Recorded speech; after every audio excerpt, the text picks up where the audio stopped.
الثالث dan adab yang ketiga من الأشياء المهمة في هذه الأيام أن الإنسان يجعل له نصيب من قراءة القرآن في بيته. bahwasanya merupakan bagian yang sangat penting dan banyak dilakukan oleh manusia menjadikan rumahnya sebagai tempat untuk membaca Al-Quran. ما من يوم إلا وقد قرأ القرآن في بيته. Tidak berlalu satu hari kecuali harus dia membaca Al-Quran di rumahnya, terdengar lantunan Al-Quran di rumah. إما هو يقرأ أو يفتح مولي هذا صوت الجوال أو صوت يعني شيء من التيفي يعني يقرأ في القرآن فيفتح القرآن في البيت. Jangan sampai satu hari berlalu di rumah kita tanpa lantunan Al-Quran. Kita sendiri yang membaca Al-Quran, atau mungkin kita membuka HP untuk didengarkan Al-Quran, kita membuka TV yang ada bacaan Al-Quran, atau yang ada suara-suara Al-Quran terdengar di rumah kita, terdengung di rumah kita. خذوا فائدة. Ambil faedah.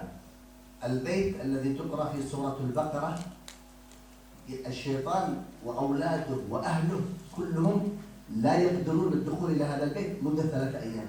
Subhanallah. Beliau Syekhuna mengatakan bahwa ini faedah, ambil faedah kata beliau, bahwa satu rumah yang keluarganya Masya Allah dibacakan di rumah tersebut surat Al-Baqarah, maka syaitan, anaknya, cucunya, buyutnya semua tidak bisa masuk ke dalam rumah itu selama 3 hari 3 malam. سبب مشاكل الزوج مع زوجته والأبناء والبيت كله وحشة لماذا؟ كمل سورة البقرة اقرأها، هي 3 أجزاء أو 2.5 أو أقل. عندما تقرأ ما تتجاوز حتى ساعة، ما تتجاوز ممكن نصف ساعة، كل هذا سورة البقرة. اقرأها أنت أو افتح السورة في البيت يوم مثلا يوم السبت والأحد والاثنين، يوم الثلاثاء افتح سورة البقرة، الثلاثاء والأربعاء والخميس ما يدخل الشيطان، 3 أيام لا يدخل السحر، لا يدخل الجن، لا يدخل شيء من المشاكل. Beliau memberikan faedah hari ini, pagi ini, Masya Allah. Maka seyogianya seorang keluarga di rumah, semua kita membaca surat Al-Baqarah di rumah kita. Kenapa terjadi cekcok? Kenapa suami istri banyak yang bertengkar, terjadi muskilah pertengkaran? Karena mereka melupakan membaca Al-Quran. Mereka melupakan surat Al-Baqarah. Maka seorang membaca Al-Baqarah tidak sampai menghabiskan waktu 1 jam, hanya 2 juz setengah kata beliau. Maka ini dibaca supaya faedahnya luar biasa kita dapatkan di rumah. Bahkan kata beliau, kalau sudah membacanya 1 kali, tentu syaitan tidak akan masuk 3 kali. Maka jangan sampai setelah lewat 3 hari itu kita tidak membacanya. Misalnya kata beliau tadi Sabtu, Ahad, Senin. Nah Senin itu nanti sudah selesai Pak, akan datang nanti, maka hendaklah kita membacanya sebelum melewati 3 hari itu. Paham ini? أنتم في هذا المعهد المبارك غرفكم مثل البيت، هذه آداب لكم في الغرف كأنكم في بيتكم. Maka kalian sendiri yang menjadi santri di sini, rumah kalian ada di asrama kalian, di pondok kalian. Maka jadikan pondok kalian itu sebagai rumah kalian. Silakan dibaca seperti itu. فالذي يشتكي خصوصا الطالبات، أنا زرت كثير من المعاهد في ماليزيا وهنا في إندونيسيا، الطالبات تشتكي من الجن، من أصوات الجن أو من أذى الجن. سورة البقرة فقط. Oh ya, dari tadi faedah lupa saya sampaikan bahwa di antara faedah surat Al-Baqarah yang dibaca kata beliau itu menjauhkan dari sihir, menjauhkan dari jin, menjauhkan dari makhluk-makhluk halus kata beliau. Maka beliau ketika berkeliling di pondok-pondok pesantren, di beberapa pondok pesantren di Indonesia bahkan di Malaysia kata beliau, banyak wanita-wanita, banat-banat yang dirasuki oleh jin, dirasuki oleh dan sebagainya. Maka adalah banat untuk membentengi dirinya dengan surat Al-Baqarah. إذن المؤمن المسلم يجعل له نصيب من قراءة القرآن في بيته. Maka seyogianya setiap orang muslim harus mengambil bagiannya untuk membaca surat Al-Baqarah di rumah.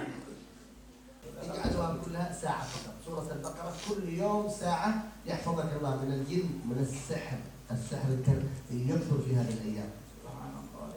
Jadikan juga surat Al-Baqarah ini sebagai benteng kalian supaya tidak masuk ke kalian ini sihir, jin dan sihir yang saat ini sudah menyebar luas terjadi di umat manusia. شكوت مرة إلى بعض المشايخ أصحاب الرقية من أهل الله أن في بعض المعاهد يكثر فيها الجن في مسكن الطالبات. Saya pernah berkeliling kata beliau dan di pondok pesantren pernah ada itu di pondok pesantren yang banyak sekali jin masuk yang menghinggapi santri-santri putrinya. قال خذ ماء واقرأ في آية الكرسي وارمي هذا الماء في أركان البيت، يعني اقرأ آية الكرسي هنا آية الكرسي هنا، آية الكرسي هنا، آية الكرسي هنا، فإن آية الكرسي تحرق الشيطان.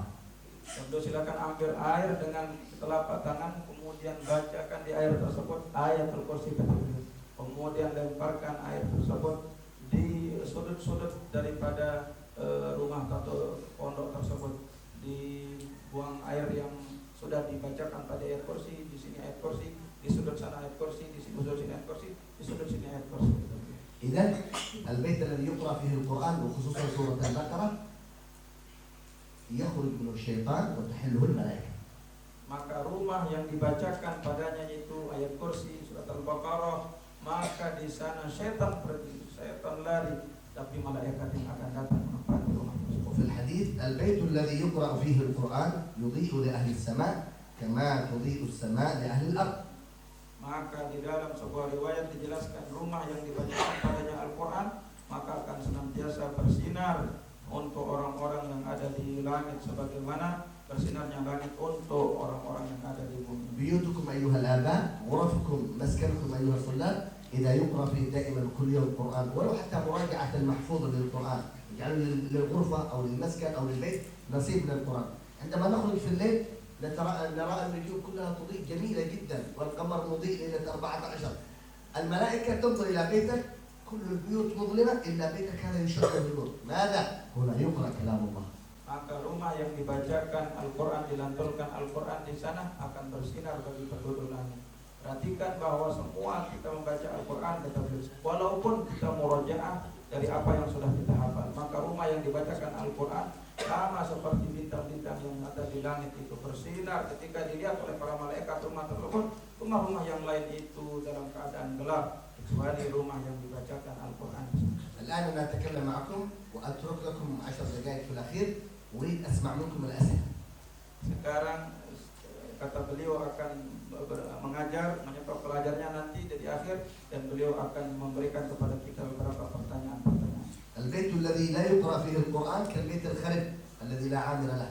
Rumah yang tidak dibacakan Al-Quran padanya itu seperti rumah yang sudah usang, yang tidak ada orang yang memakmurkannya. هل ممكن تسكنوا في بيت خربان لا سراج فيه لا مروحة فيه لا كله من البيت الذي من التراب الذي لو لم يسكنه مئات السنين تقدر تنام فيه تأكل فيه تسكن فيه؟ لا.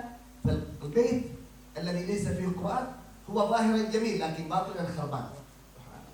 Maka apakah kalian menyangka dan mengira bahwa sebuah rumah yang sudah lapuk, rusak, serba rusak sudah, tidak ada di sana kipas angin, tidak ada lampu di sana, semua berantakan rusak. Apakah kalian mengira ada orang yang tinggal di sana nyaman, orang untuk tidur, untuk makan, untuk tinggal di sana? Tentu jawabannya tidak ada orang yang bisa tenang. وفي الحديث البيت الذي يقرأ فيه القرآن تحضر الملائكة تخرج من الشياطين ويتسع لأهله أي رزق يوسع الله رزق لأهله ويكثر خيره. الخير والبركة تكثر في البيت الذي يقرأ فيه القرآن. والبيت الذي لا يقرأ فيه القرآن تحضره الشياطين تخرج منه الملائكة يضيق بأهله وإن كان البيت واسع لكن ضيق رزقه وضيق بركته ولا بركة فيه. Beliau menjelaskan bagaimana dalam riwayat rumah yang dibacakan Al-Quran padanya, maka malaikat akan senantiasa hadir di rumah tersebut dan akan keluar pergi syaitan daripadanya. Dan rumah yang dibacakan Al-Quran di dalamnya, maka akan walaupun dia sempit akan terasa luas dengan perasaan luas, rezekinya juga akan ditambah rezekinya oleh Allah SWT. Banyak kebaikan di dalam rumah tersebut. Begitu juga sebaliknya, rumah yang tidak dibacakan Al-Quran padanya, syaitan yang akan banyak sering hadir di rumah tersebut, akan keluar malaikat daripadanya dan merasa sempit. Walaupun rumahnya luas, tapi akan terasa sempit karena tidak dibacakan Al-Quran, sempit rezekinya juga dan sedikit keberkahan yang turun pada rumah tersebut. وهذا الكلام خذوا بيقين ليس بشك. Dan apa yang saya jelaskan ini, kata beliau, ambil dengan penuh keyakinan yang mantap luar biasa, jangan ada keraguan sedikit pun. لأنه كلام الصادق الذي لا ينطق عن الهوى صلى الله عليه وسلم. Karena kalam ini berasal dari baginda Rasulullah SAW yang beliau keluar apa dari mulutnya itu berasal dari wahyu, tidak berasal dari hawa nafsu beliau. الأدب الرابع